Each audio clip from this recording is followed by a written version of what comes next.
So Ramona Tufaro is the senior consultant for digital first selling system. She's also the lead trainer for the LinkedIn lead machine.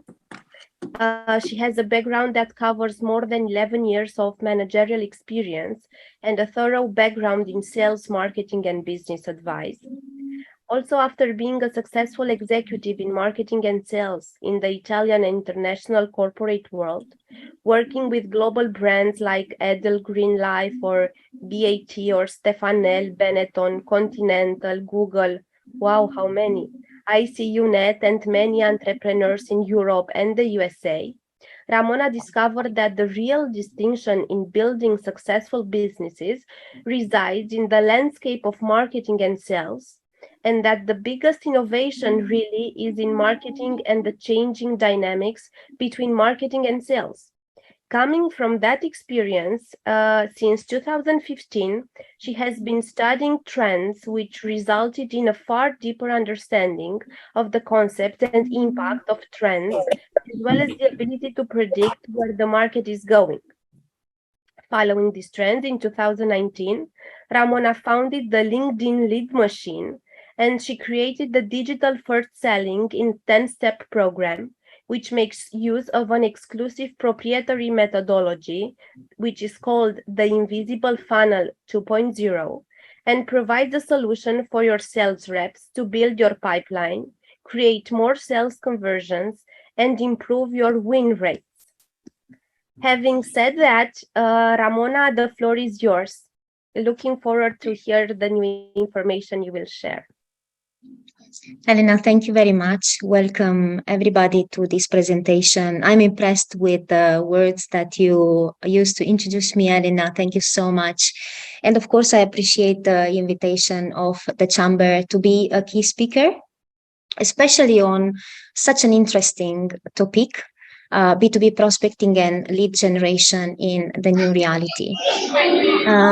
Be prepared to participate to an interactive conversation. Of course, I prepared, I did my homework and I prepared my part, but I will also ask you to interact with me on some important aspects. And I also prepared a block for Q&A toward the end. My presentation will be short, will be hopefully interactive with you, and the Q&A will be toward the end. So if you have questions, please just write them on the side, or please remember them for when we will have the Q&A block. I want to share my purpose because I think that is important. It is to empower businesses to become future-proof through digital marketing practices, virtual sales tactics, and technology. And if you are not yet on my network, please connect with me via LinkedIn. I think Elena will share a link with you in the chat box. Well, it's funny, the new reality, right? Suddenly it feels like it's 2030 and things look good. It feels like more than a decade has been compressed into the last 2 years, isn't it? Rising trends have accelerated to become what feels like the norm. And new ways of doing things have burst into the open. Marketing, business, brands have been turned upside down. The way we do things have changed, and we're now experiencing this new reality. There's an old adage about how a frog will sit in a pot of gradually heating water until it boils alive. But if you put it into a pot of boiling water, it would jump straight out, isn't it? We are like the frog.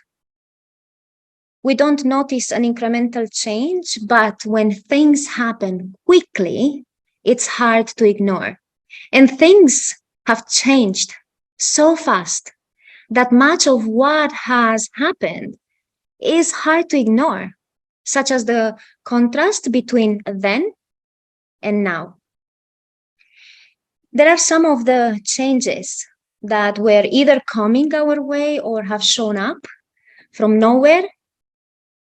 But what ties them together is that they've had a profound yet positive impact on how business works and customer attitudes, and hopefully will continue to do so. I see it as a positive change.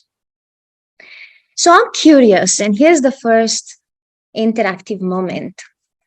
What is your definition of the new reality? And I prepared a Mentimeter to play with you. It will be a funny game. I will ask you to vote with the link that Elena will share. You can click on it and you can add up to 3 words to define your new reality. And Elena will share on the screen a slide with a combination of these words. It's always funny when I do these interactive moments with participants at the event. Possible answers that I received in other presentations were online, computer, phone, internet, these virtual connections, right? And social media and remote work and buying online. So I'm curious to see what will be your answer. So go ahead and input your words. I'm going to do it as well, Elena. I will input my own words because I'm curious on what will show up. Mm-hmm. If I think of every day, well, there are a few things that stand out, right? Please remember to refresh a few times so every answer is recorded. Okay. Wow.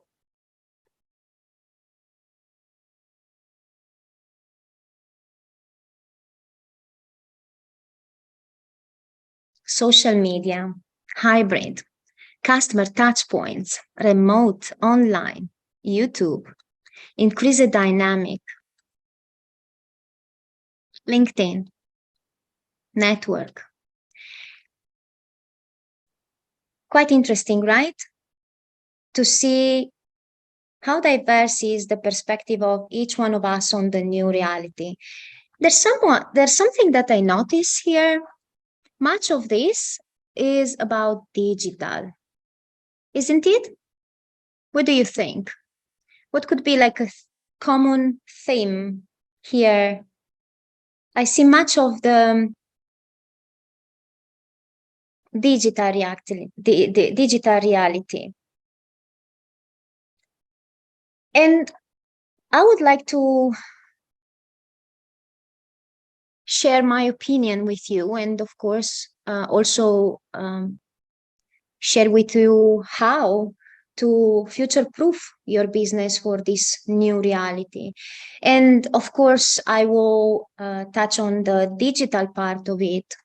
As a matter of fact, we are in a digital environment right now. So it seems like in today's times, we all trust digital services, right? Growth in the trust of digital services has been created by necessity. The most important services, such as medicine, have been forced into digital. And if you've learned to trust a doctor online, or even an event online, a presenter online, you might find it easier to trust a retailer, a real estate agent, or a bank. At a basic, substantial level, the need to buy groceries has pushed people who have never shopped online into fully embracing it. So we all live more digital today. So B2B prospecting and lead generation in the new reality is B2B prospecting and lead generation, and how we prepare our businesses for the digital. Businesses that didn't have an online presence have scrambled to build one, accelerating the digital's dominance. But the move to this new reality was not born out of the necessity of COVID-19 only. It seems like it's just a COVID, it's just a pandemic that pushed us into the digital reality. It's been in process for several years. The forced move to a digital-only economy moved plans into action more quickly. And after 2 years into this reality, social media, technological advancement, remote work, hybrid business, entrepreneurs, companies, top executives, and teams have simply adjusted. In-person business proceedings are being reintroduced into the mix, but the digital genie is out of the bottle. It's here to stay. In fact, and I want to give you a research here, and Elena, you can show me the audience at this point, because I would like to interact also visually. Roughly 80% of decision makers, and this is a research by Gartner, an authority. 80% of B2B decision makers prefer digital self-service or remote human interactions. Further, millennials now make up the majority of the B2B decision makers and buyers, and are very comfortable with the digital self-service sales process. In fact, the reliance on digital and the expectations around the digital experience will only keep growing. Do you agree with me that this is the future? The future Yes. will be more and more digital, indeed. As a result, organizations need to keep evolving how they enable teams for digital marketing and digital selling and coordinate those efforts with the reintroduction of online activities to meet the need of digital savvy customers. We have to adapt. So the question is, what is needed to equip your business for B2B prospecting and lead generation in this new reality? And I want to, pick your brain again and discover what's your perspective on what is needed to prepare your business for this digital reality, for B2B prospecting and lead generation in the digital reality. Maybe there are things that you've done already, you've implemented already, or things that you will do after this presentation. Maybe you will evaluate other aspects that I bring into the picture. So Elena will share again another voting link. We love Mentimeter and to use it for these conversations. And she will also show the answers page. This is an open answer. It's you can input the words that you want or description. Possible answers that I receive in other presentations: building social media presence, investing in digital tools, creating personalized experiences for customers, meeting customers where they are. There is this understanding that we need now to approach customers on social media because they spend a lot of time there. Maybe also differentiate the marketing approach. So there are possible answers here. And again, I would like to just play a little bit with you and pick your brain on this aspect. Access to the latest technologies, social media, smart online presence. Oh, I like the definition of smart online presence. That's quite clever.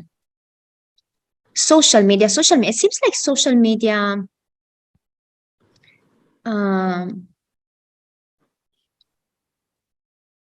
it's all over. Understanding digital lead generation and how to use LinkedIn. The knowledge on how to use social media, especially LinkedIn. Oh, that's quite interesting. I'm pleased that you highlight social media and LinkedIn. There are a few other aspects that I will discuss with you here. I will just give it another 30 seconds with Elena to refresh and see more answers. Social media, it's quite interesting. Thank you very much for participating. I bet you have other answers. And I also hope to bring into the picture more ideas on how to prepare your business for B2B prospecting and lead generation. And here are my suggestions. Okay, I have 4 suggestions. I will be very brief in giving these suggestions and explaining a little bit, and then I will stop for the Q&A, right? So we start a dialogue. My first suggestion, especially in today's landscape, is to supplement digital first tools for a personalized experience.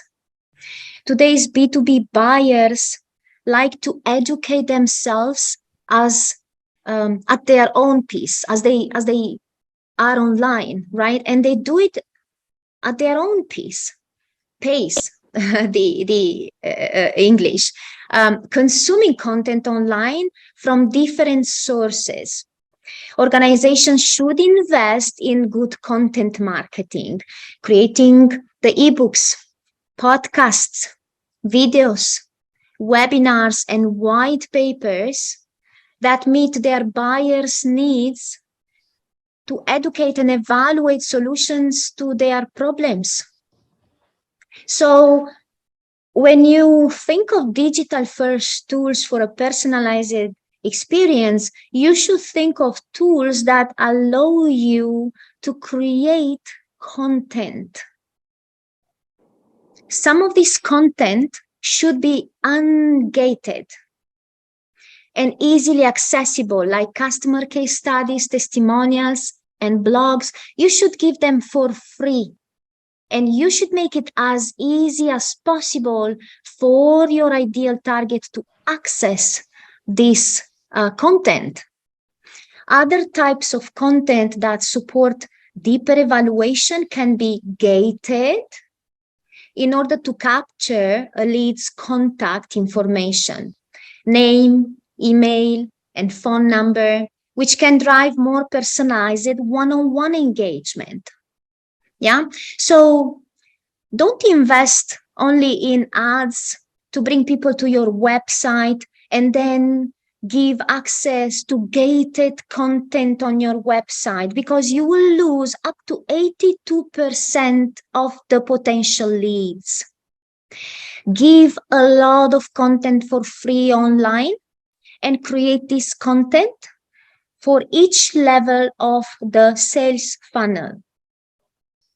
The good news is that many organizations do have these things in place.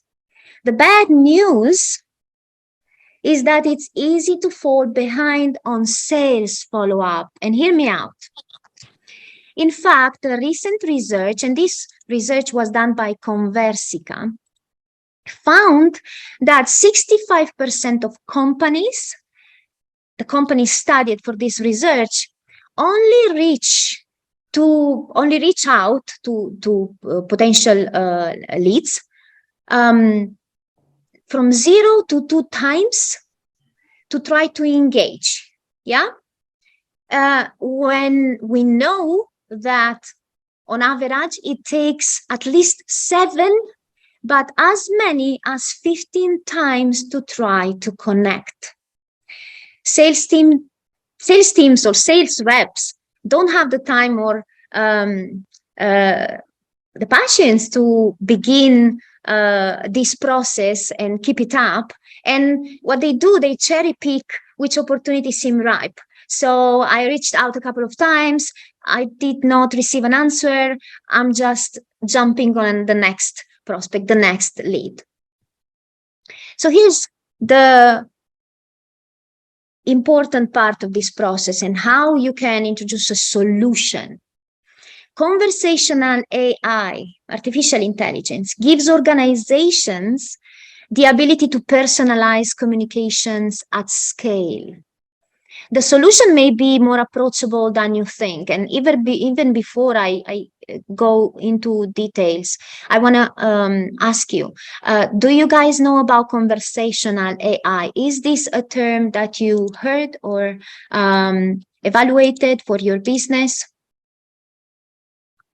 Yes or a no into the chat box will help me understand where we stand with the audience. And while the all right, yes, no, yes, I'd appreciate if you please type your answer into the chat box. Are you familiar with conversational AI solutions for B2B prospecting and sales? All right. Conversational AI solutions designed for revenue teams like marketing, sales, and customer success are filling the gap effectively. Conversational AI incorporates natural language processing, like the neuro-linguistic programming, and machine learning technologies to engage in human-like two-way conversations, giving organizations the ability to personalize communications at scale. When preparing for this presentation, I checked almost each website for each one of you. Yeah. And I did not find a solution to engage immediately. Yeah. In real time. So because of that, I could not leave my data and I could not start the sales prospecting and lead generation process. For example, a lot of organizations are investing in webinars and virtual events to educate the market about their offerings. Many of our clients did the same. We are in a virtual webinar in this specific moment. And while gathering a high number of attendees is great, it's not an end in itself. What's critical is that those attendees do something after the webinar. The easiest way to accomplish this is also the most difficult to scale. Simply asking the leads, are you interested in talking to a salesperson who can answer your questions and provide more information? It is very difficult to scale, but also it's maybe not the right time. So engaging with conversational AI, an audience of a webinar, personalizing the conversation with neurolinguistic programming and other tactics could be a good idea. Another worthy investment is providing use cases, both pre and post sales. Organizations using these tactics see a tremendous uptick in customer engagement metrics. Conversational AI can automate this personalized sales outreach so organizations can touch every lead generated, discover opportunities, and pass the hot leads to a salesperson. So my first recommendation is this one. The second one is make the right connection at the right time. And I want to go back to that numbers that I shared previously. Knowing when and whether a buyer is ready to personally engage with sales is the hard part. It's either too early or too late. Sales teams struggle driving persistent outreach to find those hand raisers ready to engage in a conversation. When buyers do raise their hand, 83% expect to be contacted immediately, like in real time. However, through our research, we found that 55% of companies took 9 hours or even longer to respond to an inquiry. And please think of you or your sales rep, right? They receive an inquiry, perhaps via email, and they answer tomorrow. Or they answer this afternoon when I have time for my emails, right? By determining whether a lead is interested in scheduling a meeting with a salesperson, an intelligent virtual assistant, a IVA, powered by conversational AI, so the combination of the two can accelerate the pipeline by elevating hand raisers or autonomously fostering warm leads until they are hot. Is anyone in the audience that has already implemented a combination like this one? I want to know, and if possible, please input your answer into the chat box. No, okay. So it is essential to find a balance in today's B2B prospecting and lead generation between impersonal but scalable communications and personal but time-consuming one-on-ones. And your sales reps should go to sales conversations only with hot leads, with conversation-ready leads. Yeah, but how do you assess that? It's through these new tools that can be introduced on the buyer journey. An intelligent interaction with a virtual assistant, an intelligent virtual assistant, right, in combination with the conversational AI, can take the form of a website chat, following up via email to pre-qualify the lead and determine interest in speaking to a salesperson, or speaking via text to an existing customer about a renewal or upgrade opportunity. So that's an ideal combination for the B2B prospecting and lead generation. It is essential to find this balance between impersonal but scalable communications and personal but time-consuming one-on-ones. After all, and here's the important things, customers want a digital-first experience just for convenience, but not necessarily a digital-only experience. Okay, so if we manage to interact digitally with our audience and provide value upfront, help them to self-educate themselves at their own pace, and then we interact with them in real time, we pre-qualify the leads and we pass them to sales when they are already showing up an interest, and when we actually solved part of the buyer journey. My third recommendation, and please, if you have questions, just put them on the side for another 5 minutes, and then we'll move into the Q&A block. My third suggestion will be to implement a multiple channels approach. Businesses need to communicate with customers on their terms across multiple channels. Chatbots are a great start, giving customers something to interact with when they land to your website. So that's a very important suggestion. If you don't have yet a chatbot, please do add that. It can also be a valuable tool for capturing contact information beyond the use of traditional lead forms.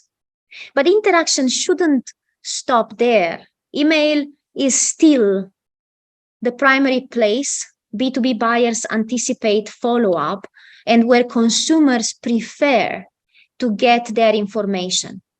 Additionally, AVIs can help with SMS text messaging or social selling through platforms like LinkedIn. Right, in the open answers, we've seen social media, LinkedIn, right? So it's a combination of channels that really creates the floor, set the stage for today's B2B prospecting and lead generation. Remember that email is still the primary. Yes, sorry? I wanted just to make sure that myself understanding correctly. So what you are saying is, also in the B2B prospecting, we can include a communication which is already very used in the consumer marketing. So it's like when you go to an online shop and or when you search for a product, you search all the information online and you find the best offer somewhere on an online shop, and you click and you buy, or you click and you find information. So the same tactic, we can use it also in the B2B prospecting.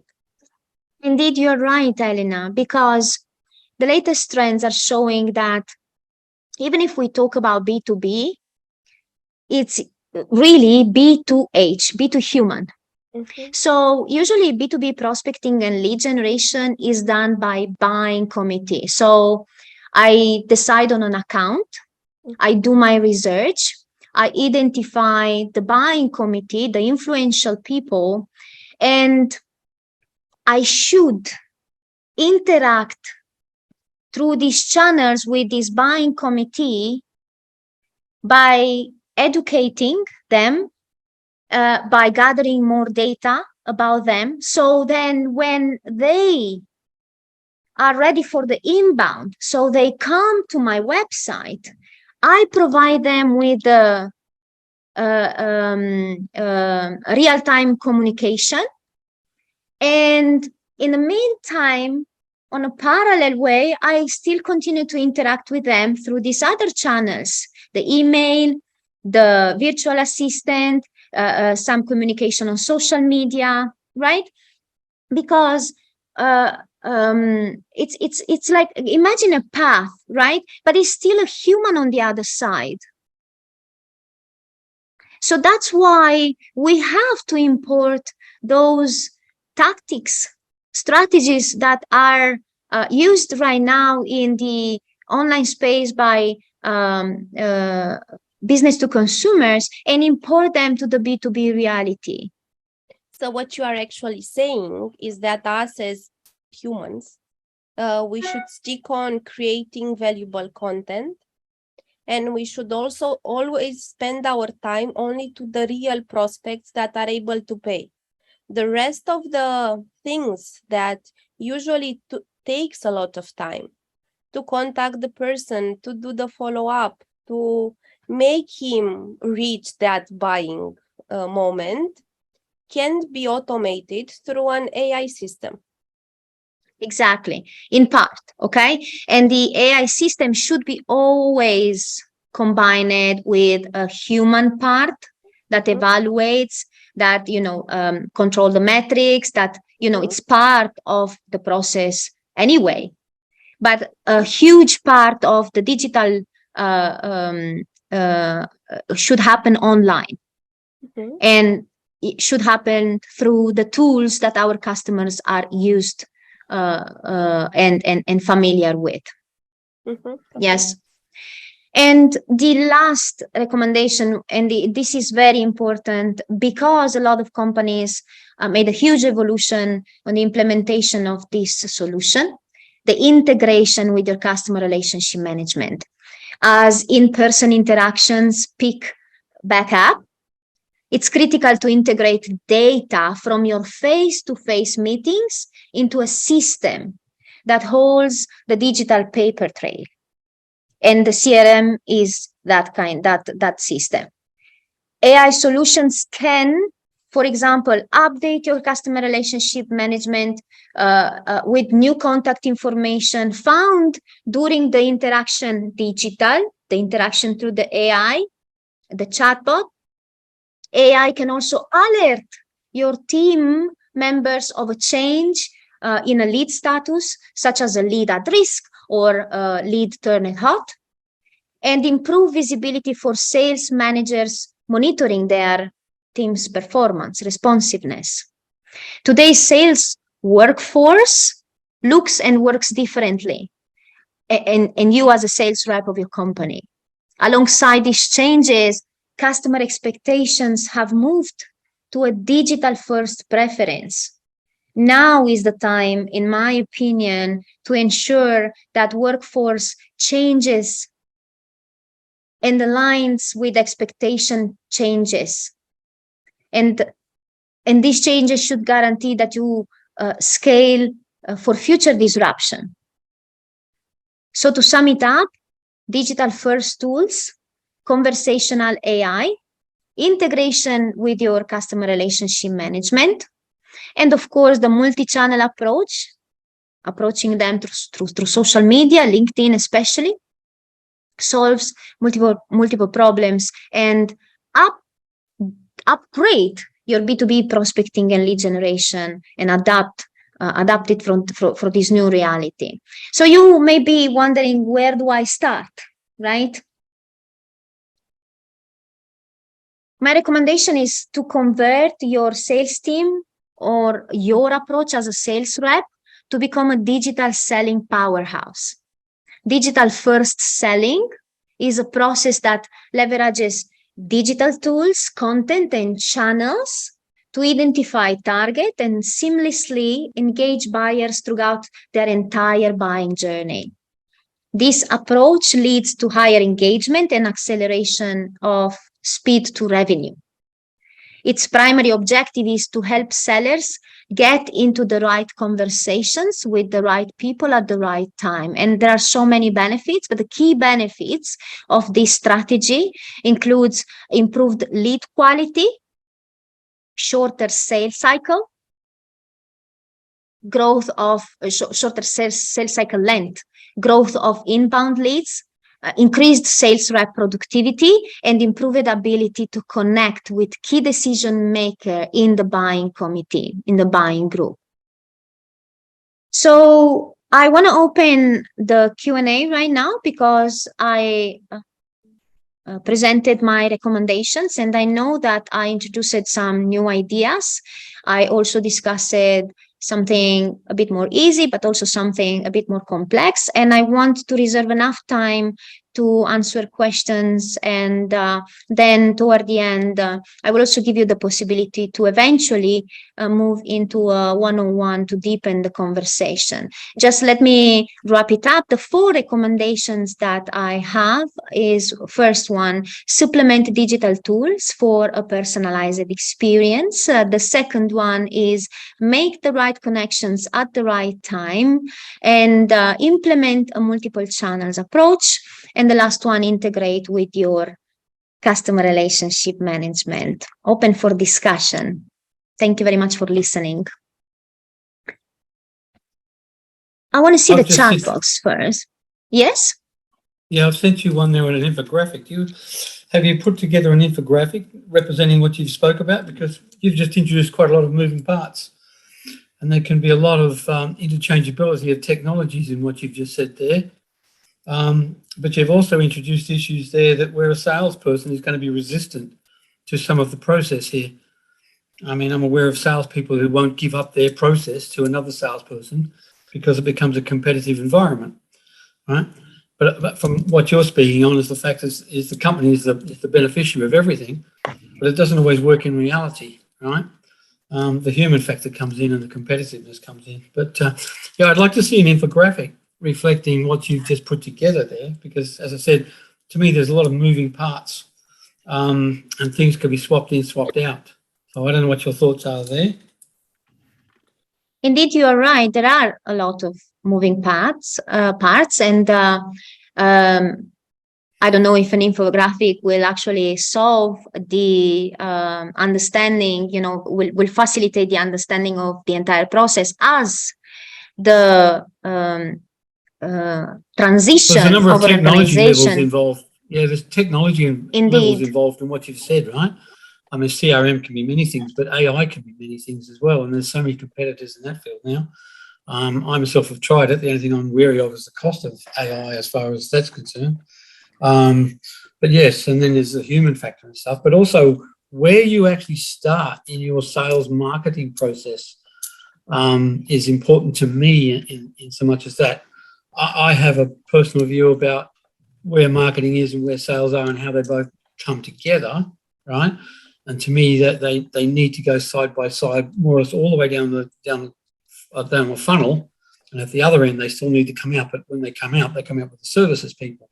So I have a longer term view. And to me, in sales, there's 4 parts to a sale, right? There's obviously the sale, but there's also after the sale, there's the after sale service. But I'm getting off the subject here.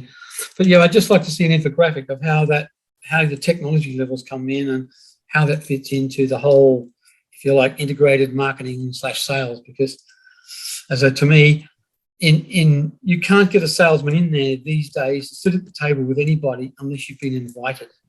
the whole thing in Australia here is about invitation.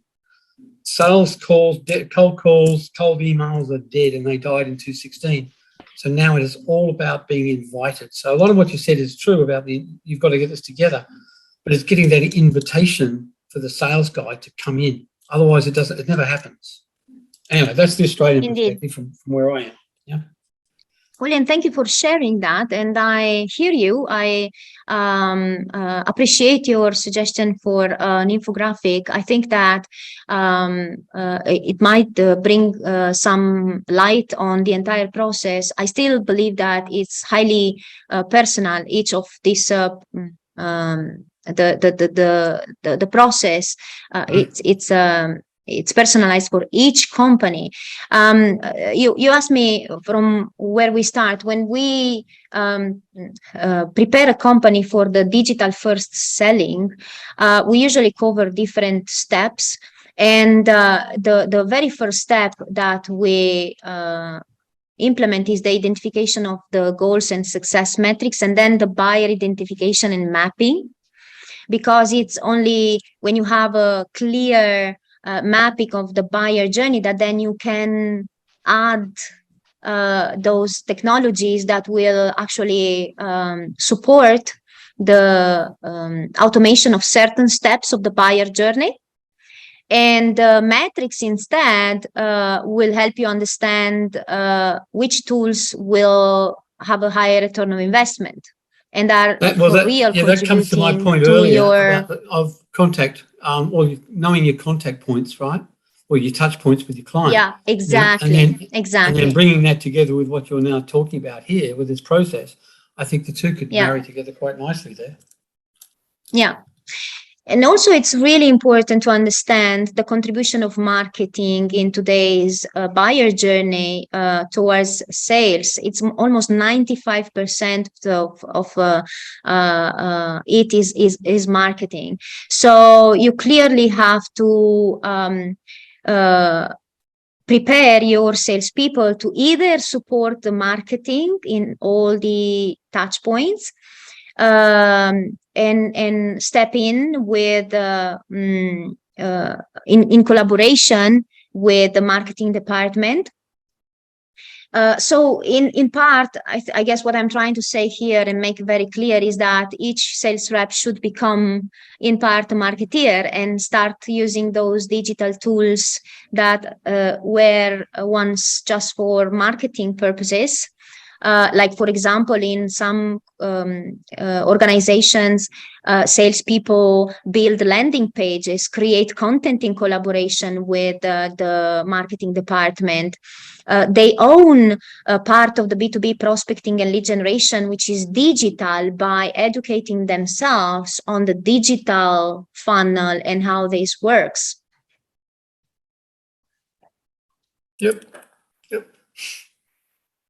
I appreciate your suggestion. I will ask my team to work on a infographic and see what are the challenges that we face while building that. Okay, yeah, right. All I mean, again, you just touched on the function of marketing, and as I said, to me, marketing and sales follow each other down the sales funnel, right? And they have to complement each other to actually nail it in the end. And yeah, there's a lot of marketing functioning now coming into the sales process, right? As I said, in Australia, you don't get invited to the table now unless you're invited, right? So cold calling and cold emailing is well and truly out of the picture. And again, the other side of that is you've got to find the right person. So there's a lot of, as I say, there's a lot of interaction that goes on. You can do everything till you're blue in the face, but it's not going to happen until you found the right person. And again, you're not going to get there unless you've been invited anyway. So that's the way it works in Australia. That's nice, an interesting perspective. Thank you, Malcolm, for your contribution to the conversation. I for sure would like to continue this on one-on-one interaction. We have Lillian that asked a few questions into the chat box. Well, in this specific moment, Lilian, I am based in Europe, in Slovenia. I will be here for a few more months. I usually conduct business in between Italy and the Netherlands. I've always did business with the Nordic countries of Europe. I developed a presence also in Romania during the last couple of years while I was based in Bucharest, opening the second office of the Italian company. And I work with an international audience. May I ask you what made you ask that question, Lilian?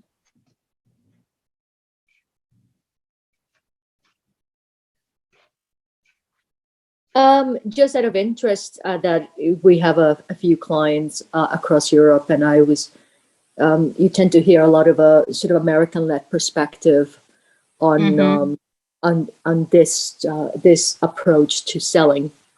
So I was, yeah, that's what drove that question, really. Indeed. Well, it is true. And while it was mainly an American perspective before the pandemic, it has become an important perspective also for the European countries, for the European companies, especially SaaS, but also services based businesses. Because there's a major problem going on right now, which is, and it's called funnel leakage, right? So the old tactics of marketing to capture leads are not effective anymore. As a matter of fact, I think it's up to 93 or 95% of the inbound leads are not interacting with our content, like with our email, for example. And so the problem itself has caused a high interest toward other solutions from the US in this case. And I think that the future for each company will be toward the implementation of digital funnels. And there's yes. So have you seen, I guess this is my concern in what you've presented, given my experience, and I work in tech, and I've been in tech for 25 years.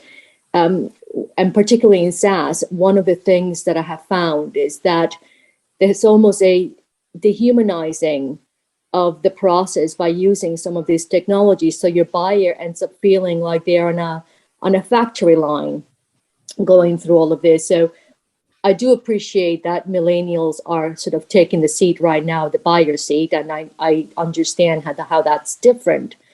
However, even with millennials, we've seen that, particularly after the pandemic, that humanization of the process has come to the top of that list, where human contact much earlier on. So I'm wondering if you think that'll be a passing thing, or if that'll be a trend that will stay as part of this new reality. It maybe somewhat contradicts what you've said, but I'm just wondering whether that's just something that I'm seeing in tech, and particularly in SaaS, when we've reversed that and we've humanized that contact and we've made it much more personal. And by that, I mean a one-to-one contact. I know the engagement cost goes up, but the value of that engagement also goes up quite dramatically. Indeed, you are right, Lilian. I believe that this is a trend here to stay. And I believe that is requiring a balance, an understanding of each organization on how much it should be led by machines and how much should be humanized. Each touch point, in my opinion, this is my opinion, each touch point of the buyer journey, these digital funnels, should be measured, should be analyzed with a high care about the needs of the buyers. So customer centricity, in my opinion, will solve this. The more we are able to capture first party data, like to have their agreement on when they want to be contacted and about what. So just to be a little bit more technical here, as I bet you can understand me, the introduction of the customer data platforms together with customer relationship management and having a single view on the customer journey could help to really balance this machine-based interaction and human interaction. How I see it is we should implement tools that at each step of the buyer journey should alert us on the need of the human interaction. Okay. Did I answer your question? Did I interacted on the right points here? Yes, I think in my mind, I'm still struggling with that right balance. And the one thing that I know for absolute certain is that it is down to every single client. So it is how do you scale that interaction through the different touch points, what's automated, what's humanized, depending on that very specific buyer. But going back to what Malcolm said, on a very practical level, when you're dealing with a large sales force, for me, it's become about individualizing that for that seller, because that seller cannot create value for that buyer unless they have that kind of human interaction taking place early enough to understand how to create that value. So, and that I recognize that's also for large scale solutions, where, large size deals that we primarily work with. But so I'm not sure how this applies to everybody else, but thank you. I'm not going to hog the rest of the, I've been going on for about. Lily, and a lot of what you said, that's also comes down to the sales guy's experience too. A lot of the younger guys can't do that. It takes some of the older people to be able to actually make that human interaction. Yes, and I think that's where it'll be great to see how technology can actually, and I don't mean this in a derogatory way. I hope I don't cause offense, but sometimes, we are hiding behind technology to learn to deal with very human connections that we have maybe forgotten how they're actually done in the real world. Yeah, I agree with that. On what Ramona said earlier, people buy from people, and I find sometimes that's a hard sell internally. People still don't realize that people buy from people. They all just think that you're going to throw a product at them, and that's going to be it. Yeah, and I keep saying there's 3 points to a sale. The salesman sells himself, he sells the company, and then he sells the product in that order. And I've never, over nearly 30 years of selling now, I've never seen that change. You have to sell yourself first. Your company is the smallest piece of the pie, and if they're interested after that, then they buy the product. It always flows in that fashion, left to right. And I've never seen it change. Equally, Malcolm, and I don't know how you feel about this, and Ramona, is that we also can't hide behind maybe our lack of welcoming the technology. So I think it's a two-way thing. It's the newer generations may be feeling uncomfortable with some of the older models and what we know works. Versus our own maybe insecurities of, where is this new technology going to be best placed? Or if it needs to replace some of the stuff that we do, then it needs to replace some of the stuff that we do, less valuable stuff. That is an important point that you guys raised it here, which is also a shift in mindset. When you transition to a digital first selling approach and you embrace this approach, you will find, first of all, a lot of resistance, because you absolutely need to change in terms of operations, but also in the terms of you absolutely need to understand those technologies and really see the value of them. I think that we are also observing a generational issue here. I'm just bringing that without saying anything else. That can be discussed, of course, in another context, as I am aware of the time. But I think it's quite interesting that it raised a few deep questions, right? It's either the fear of embracing totally technology. It's either the fear of embracing them too much and losing that human side that we absolutely know buyers appreciate. As I said previously, is a question of balance, and this balance comes from implementing little shifts, little changes, and piloting and testing and finding the right solution for your own company. But it starts with an understanding that this is a trend here to stay. This is the future. Yeah, true. Yeah, so I am aware of the time, and I would like to close by inviting you either to have a demo interaction with me. It's we can discuss about your B2B prospecting and lead generation approach. We can discuss about digital first selling, the 10 steps system that we have. It's a complimentary demo. And I also have an upcoming event, which is again online at this point, just as an introduction to the digital first selling approach. And it's on the 21st of September. Elena will input into the chat box the invitation link on LinkedIn. Digital first selling is a round table. This speaking session is like a mini sales training you really don't want to miss, because I touch on these points that I discuss it with you, and I provide more details on how I recommend digital first selling, and how I implement this approach with other companies. It's been a pleasure to be with you. I don't know if Elena want to add something else, or if you have other questions and you want to stay, I'm free to stay. Thank you, Ramona. Thank you for intervention for today. It is quite interesting, the things that you approached. Everyone, if you want to get in contact to Ramona, I included also on chat her details for programming session with her. It's the Calendly of Ramona. Also, feel free to connect with her and with us online, but we are here either through our website or on our social media. Thank you for today. See you at our next webinars, and have a great day ahead. Bye-bye. Thank you very much for the invitation, Elena, and I'll see you all hopefully online.